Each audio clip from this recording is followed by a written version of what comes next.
والشمس وضحاها والقمر إذا تلاها والنهار إذا جلاها والليل إذا يغشاها والسماء وما بناها والأرض وما طحاها ونفس وما سواها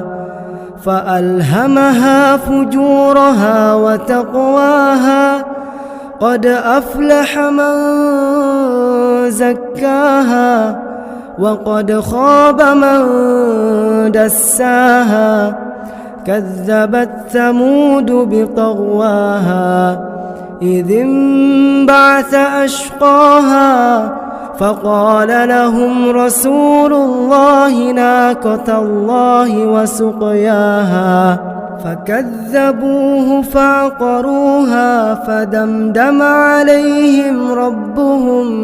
بذنبهم فسواها ولا يخاف عقباها.